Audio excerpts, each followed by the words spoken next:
todos e todas, e olá nossa querida amiga e jornalista Eliana Quirino. Eu queria, antes de a gente comentar, dizer algumas palavras sobre a cúpula do clima, de falar da conferência asiática que aconteceu agora no dias 18 e 21, que traz elementos importantes que talvez nos ajudem a entender e a compreender, analisar melhor essa conferência do clima que inicia hoje, no dia 22 de abril, convocada pelo presidente estadunidense Joe Biden. Bem, o tema da conferência da China era o seguinte: era um mundo em mudança, mãos dadas para impulsionar a governança global e impulsionar a cooperação. Então, a gente percebe claramente um discurso, um apelo, um compromisso com o multilateralismo, né? Então, isso daí é o que vem, é o 20º ano em que acontece essa conferência, que foi iniciada em 2001. No discurso de abertura, o presidente Xi Jinping da China, ele disse uma coisa muito interessante que eu vou ler aqui. Ele diz assim: o mundo necessita de justiça, não de hegemonia. Uma forte crítica à política internacional dos Estados Unidos, né? E quando diz: a humanidade está enfrentando um déficit crescente de governança, confiança, desenvolvimento e paz. Há ainda muito o que fazer para alcançar a segurança universal e o desenvolvimento comum. Precisamos fazer escolhas sábias e responsáveis. Então, a China hoje se contrapõe aos Estados Unidos, ao imperialismo norte-americano, estadunidense. Ela se apresenta numa perspectiva multilateral. Xi Jinping, ele diz ainda alguma coisa muito interessante com relação ao multilateralismo que ele vem defendendo juntamente com a Rússia e juntamente com outras nações líderes mundiais. Ele diz uma coisa importante. Ele diz: nas relações entre os Estados, os princípios de igualdade, respeito e confiança mútua são primordiais.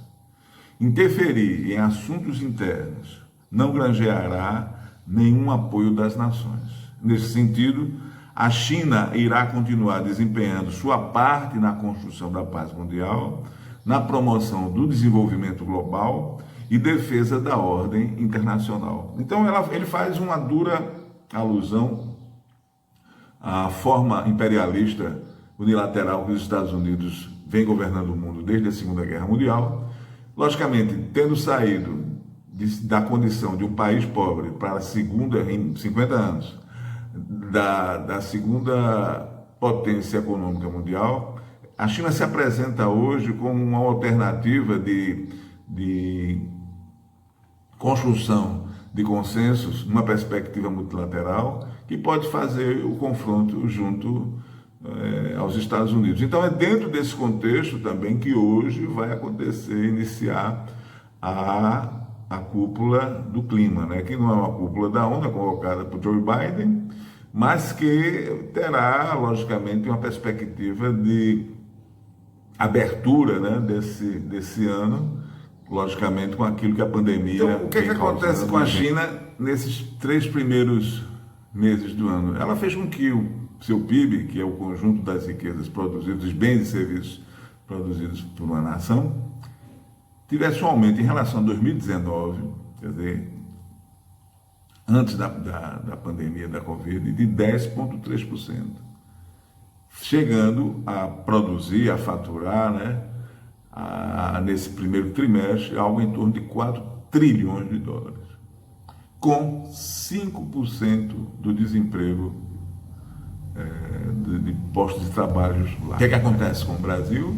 Fazia parte do BRICS, era uma das lideranças estratégicas do BRICS. Com a chegada do novo governo, o BRICS foi descartado, e o pior do que isso, pior é que desenvolvemos uma antipolítica de relação exterior, que em vez de somar laços, consolidar laços com as nações com as quais nós mantivemos historicamente um relacionamento fraterno, né? de relação política, de geopolítica internacional, nós atacamos a China e ainda inventamos de atacar outros países irmãos, como é o caso da Argentina, a política do seu Ernesto Araújo. Foi tão desastrosa essa política que ele foi obrigado pelo Senado Federal a pedir demissão. Mas o estrago já está feito. Né? Quer dizer, para que o Brasil possa vir a recuperar uma posição de protagonista no cenário mundial, como existia antes, né, do golpe de 2016, vai durar muito, porque o fator credibilidade e o fator espaço vazio foi ocupado por outros. Né? O Brasil era uma presença forte no BRICS, tinha tido um presidente no banco do BRICS, né? E de uma hora para outra o Brasil é simplesmente tratado como um país. Do ponto de vista interno, enquanto a China cresce 18,3% no trimestre o seu PIB e alcança 4 trilhões de dólares em três meses, o Brasil amargura um desemprego da ordem de 15%, por dados oficiais, cerca de 100 milhões de pessoas, é o cálculo que se faz, estão ameaçadas de insegurança alimentar. O auxílio emergencial que o governo federal propôs para esse ano, em 4 meses apenas, é de R$150, e um botijão de gás está custando R$100. Então, nós conseguimos fazer com que, de 2019 para cá, o Brasil desse uma meia volta, né, no rumo da história, está indo contra a maré da história, atacando nações, desfazendo laços, criando um impasse interno para a sua população, e isso daí é uma questão que se põe na pauta política brasileira.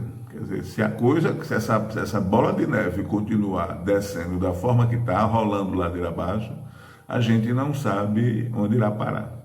Então é dentro dessa conjuntura que eu queria colocar, que a gente pudesse observar hoje, a partir de hoje, essa cúpula do clima, e ao longo dos dias, né, amanhã, depois, a gente vai comentando à medida que o processo for se desenvolvendo.